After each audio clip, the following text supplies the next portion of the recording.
there's a lot to talk about, and I guess, yeah, but let's make it a conversation now. So that's the start, by the way. It's coming out in 2 weeks.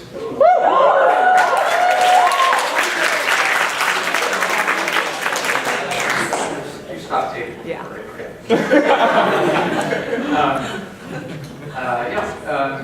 You know, if it's a big success, then we'll get to make more good movies for the Christian audience, which I think would be nice for once. You know. So yes. My question was, I always wonder how animators strike a balance with animals, with anthropomorphizing them and also keeping them looking like animals, and also does the look of the voice actors play any part in how you?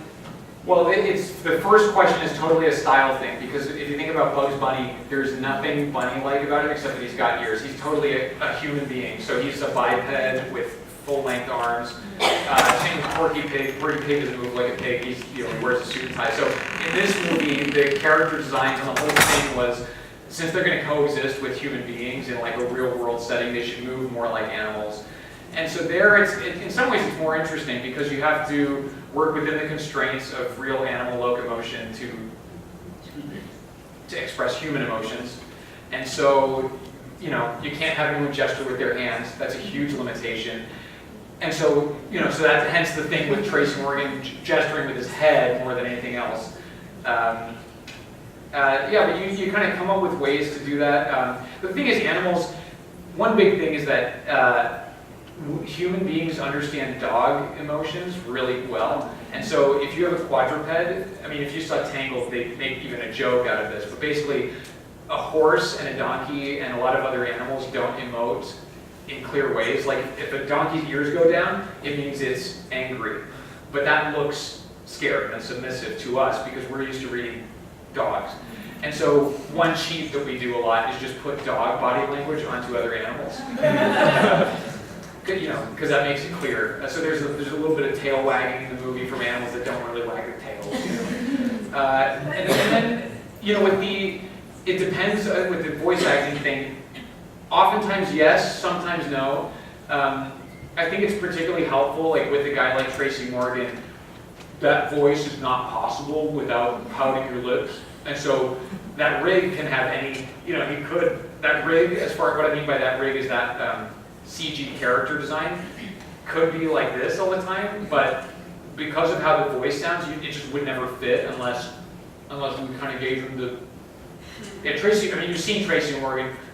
This lip never comes up. It's always down. You know, even when he's being happy. And so we take video reference when they're doing the voice session, and we offer that to the animators as you know, more inspiration. It's not always me. You guys, any other? I mean, you have to work it. So is a lot of the voice work done before the animation? It's all done before the animation, because the animator, you know, the animation, I say it's like being an actor, and it is, only you're like collaborating on a performance with the voice actor. So the animator's job, and I say this having, you know, that was my career before I was a director, you listen and almost meditate on the performance that the voice actor has created,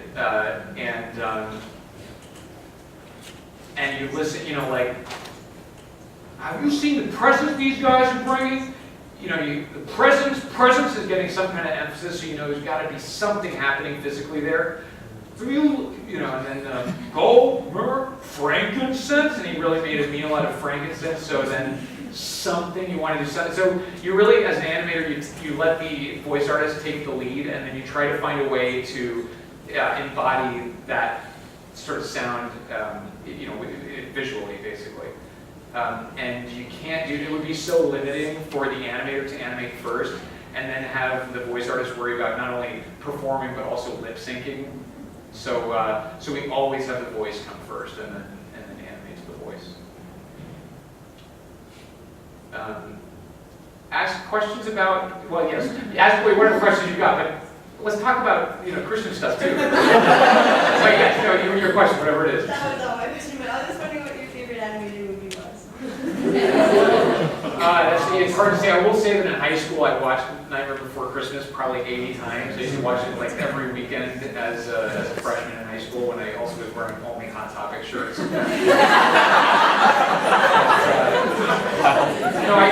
It's hard to say now because I mean, Nightmare Before Christmas, while very unique and cool, it's not doing anything nearly as difficult as what Toy Story 3 or Up or WALL-E are doing. And I just really respect those films for having such a strong emotional punch. That's one thing I did need to talk about actually, is that I have evolved as a filmmaker since being here at Harvard. I used to really be interested in movies that were more morbid. Like I said, I really loved Nightmare Before Christmas and Tim Burton. I still love the films of the Coen brothers, but I always thought I'd be more of a filmmaker in their mold. Dark films, cynical films, kind of like the stories of Flannery O'Connor, where you kind of use violence as like a strong way to kind of send a message that doesn't taste preachy, it tastes confrontational.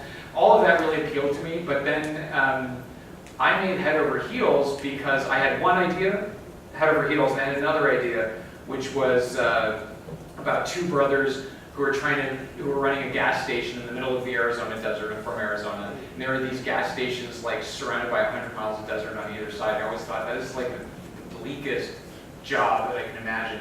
I found it fascinating. It was about two brothers running a gas station. They run out of gasoline, and then they run out of water, and soon the gas station explodes and they're stranded. And it was like this cool, dark, like fable about the dangers of greed and all that kind of stuff.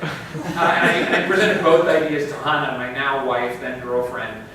And I told her about the first one called The Last Gasp. I told her about that one first, and then I told her about Head Over Heels. I had this other idea I'm thinking about. And she was like, I love it! And that's the movie I ended up making, and that's the movie that got an Oscar nomination, that gave me a career. And it would not have happened had I not made a movie for Hannah. And so the interesting thing, I think, for any artists, and even any writers here, is that I think you're a different artist, you're a different filmmaker, you're a different writer, depending on who you're writing it for and who you're making it for. Because if I made movies for myself, I would not be making the movies that I'm making. But now I've realized I just have more success when I make movies for my wife. And that's really useful for me to know. And I always show her the scripts for projects I want to take because something about the alchemy between my taste and her taste seems to always yield a better result. So it's something to think about. Who are you making your movie for? Who are you writing your paper for? And just think about how that affects the artist that you are and then the art that you're making. Yes? So you mentioned kind of this being a faithful presence as an artist in different artistic fields, and I'm wondering if there is a unique perspective on art that Christians can bring. Yeah, I think that there's the Christian tradition of the transcendentals, truth, beauty, and goodness, and I think that's really important for artists to be aware of, because the idea with those is that just every human soul has a taste for it and knows truth and knows goodness and knows beauty. You don't have to be taught it. You're attracted to it just by virtue of it being what it is.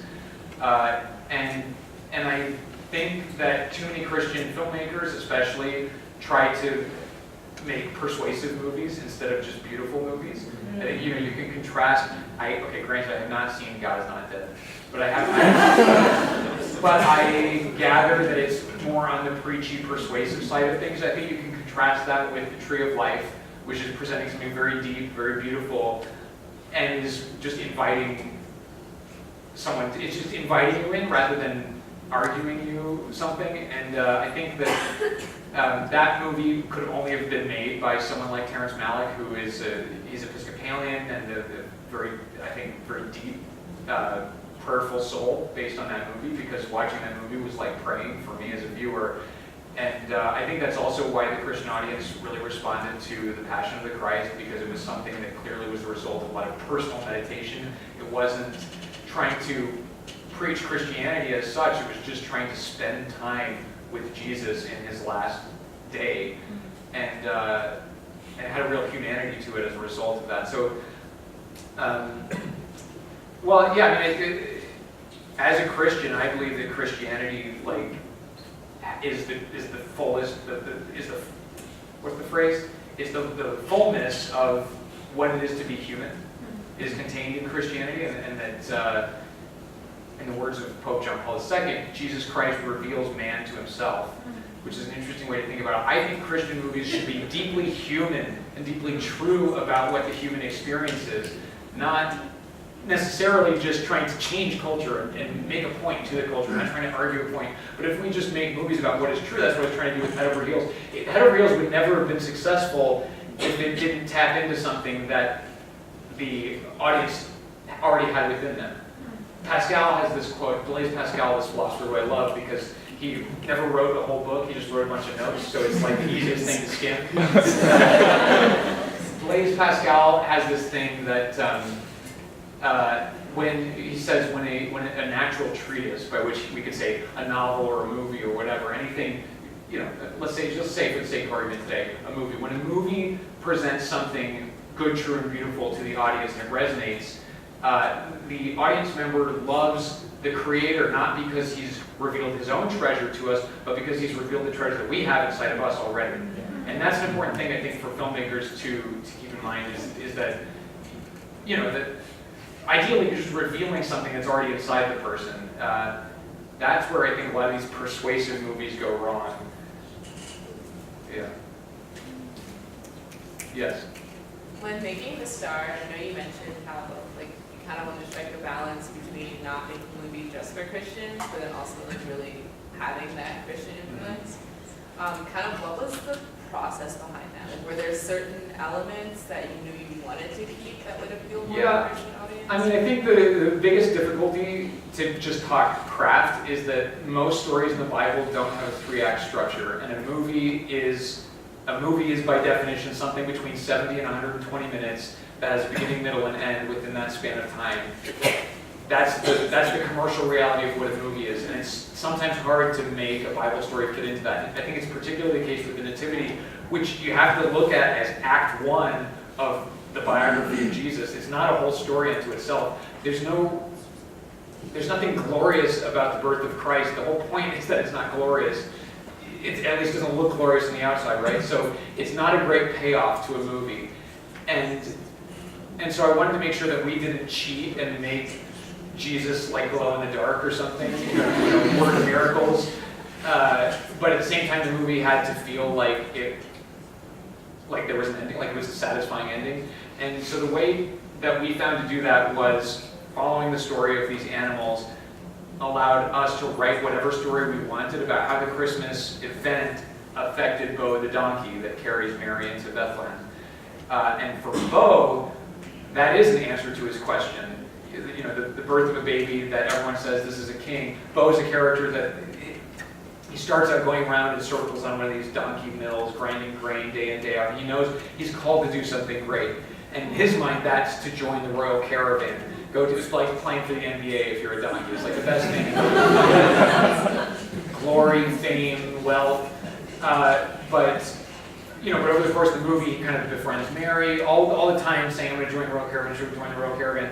And by the end, he realizes, that may look big and important, but it's not what's important to me. And in the end, he realizes that, hey, this thing that looks so important on the outside really was important, and I ended up carrying a king on my back. So that's not spoilers, but that's that's how we kind of craft a story that's self-contained and works like by the standards of Hollywood. And the nice thing there is that we can have comedy and adventure and action without turning Mary and Joseph into action heroes, because we can put it all on the animals. So a really nice little trick that we were able to do by telling it from the animal point of view. Yeah. So yeah, sorry, we have to cut things off. Yeah, Oh, this so is sorry. important. This is a really good question.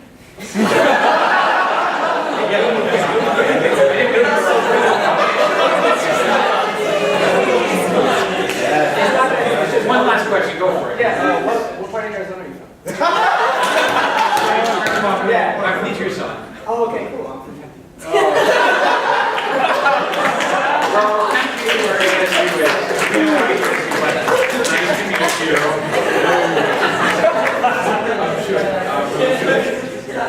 Well, thanks so much, guys, for having me.